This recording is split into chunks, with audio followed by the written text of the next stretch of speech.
Hello and welcome to the Content Catalyst. I'm Deb Szabo, and today we are talking about editing videos for social media. So whether you are creating content for Instagram, Facebook, TikTok, YouTube, and LinkedIn, well, this episode may have some juicy bits to help you through.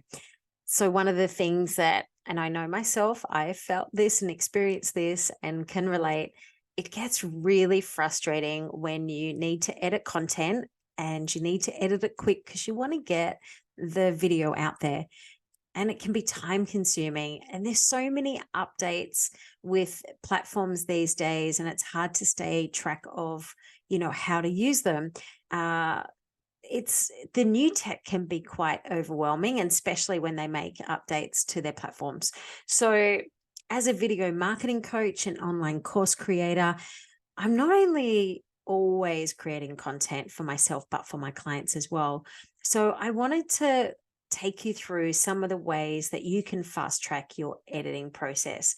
But before we do, I just really wanted to touch on why editing is one of the most important things when it comes to content creation, because it can really help you set the mood.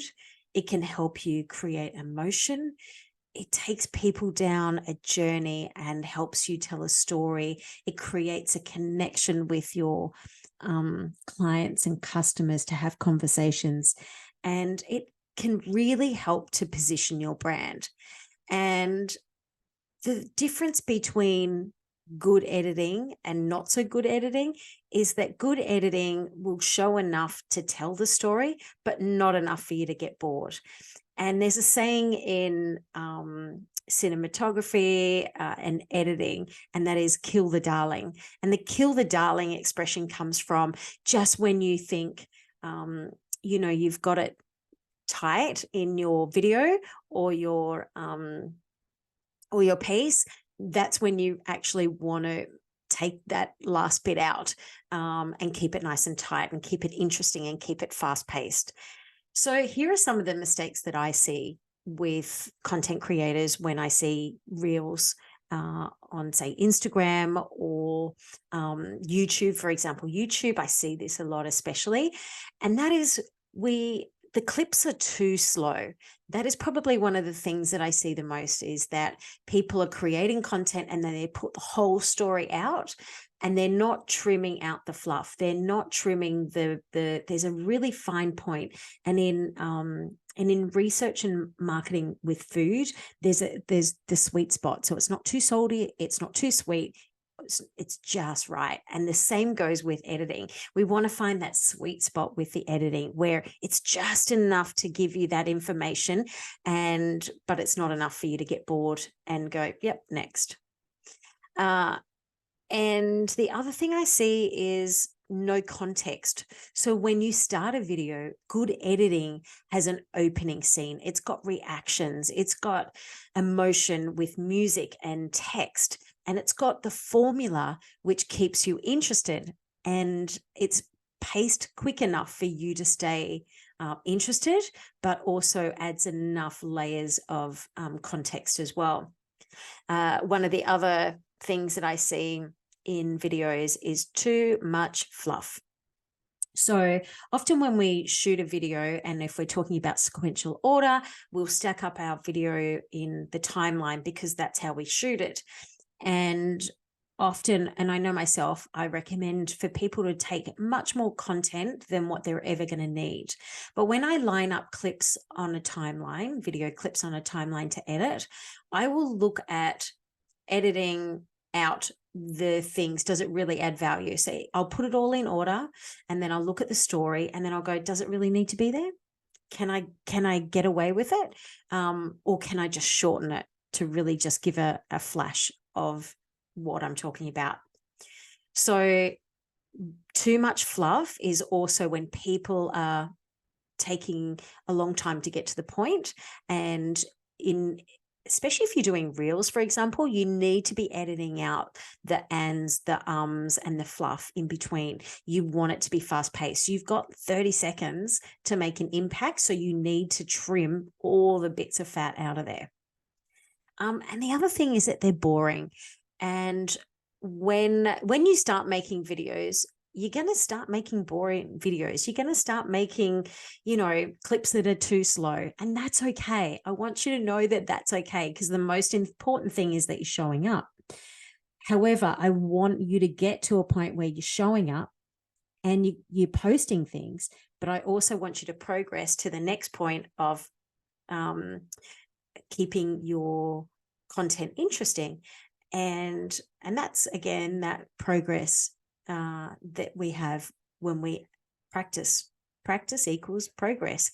So boring is when you film a 1-minute clip and really it should be 10 seconds. So if you film 1 minute of content, I want you to think about how can you get that down to 20 seconds? How can you get that down to 10 seconds? In my online course, Video Marketing for Social Media, I was teaching this just yesterday in my course about editing, and one of the things that we look at in there is how can we trim it out. And we took a 1 minute 35 video and I trimmed it down to 24 seconds. And that's by trimming out the fluff. That's by keeping context, but also keeping it fast paced. So there are some main things that I see people make that mistake of. And let me tell you, I've been guilty of all of those things. So I'm not immune to it. But it's something that I want you to think about. When you first start showing up, you are going to be making boring videos. You're actually going to be making videos that are too slow and with no context, and that's okay. I just want you to think about how you can level up each time you make a video. And that's all that matters, is really think about making 50 bad videos, and every time you make a bad video, how can you make it just a little bit better?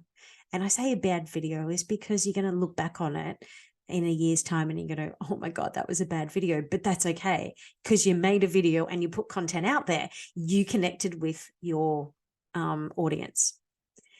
So when I look at editing these days and creating content, here are the main things that I consider. One of the number one things before I even get going is I film to edit.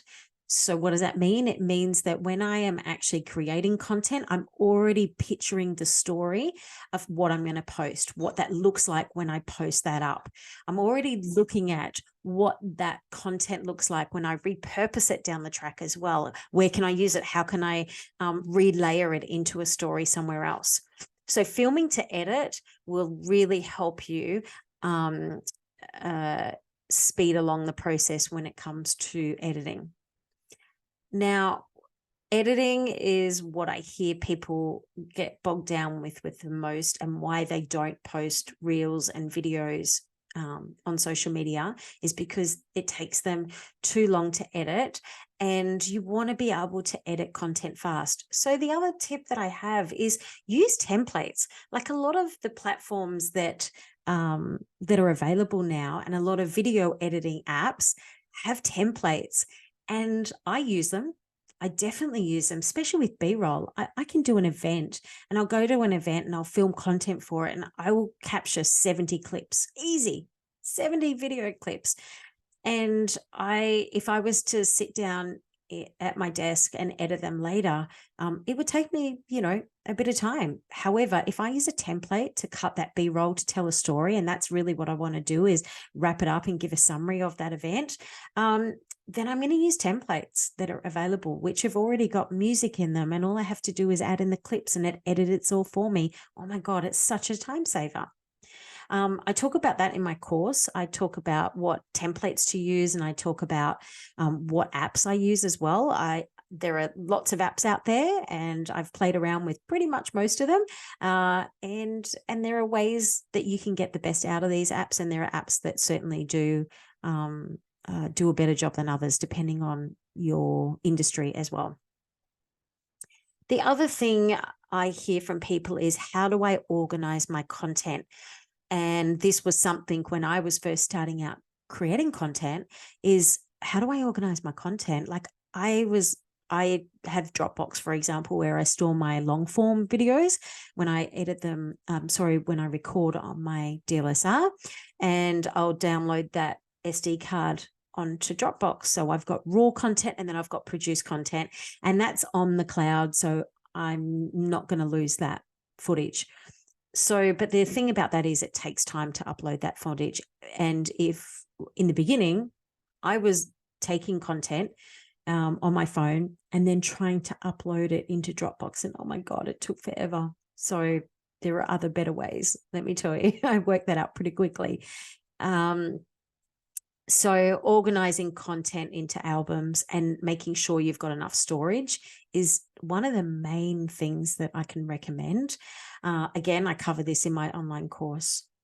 And I show you how that you can share content with other people. I show you how you can store raw footage and produce content as well, and how you can find content. So when you go to repurpose footage down the track, you can access it really easily. I know I use, and that brings me to my next point, is being able to repurpose content. So good editing, good filming content, you should be able to repurpose many, many times down the track. I will repurpose content from 3 years ago if it's relevant and I can still use it. Now, repurposing, if I am creating content on the platforms, it makes it a lot more challenging for me to repurpose the content later on. And I know that people might use apps like Snaptic and SnapTalk and things. However, there are other ways to do that better when I want to edit clips. So that's just for one particular video, and then I can't edit. So let's just say I've recorded a 30-minute, a 30-second video, and 6 months down the track, I want to use 50% of that video because it's awesome, but I need to update the information in it. And if I've used the platforms to edit that information, I can't go back in and update those clips as easy.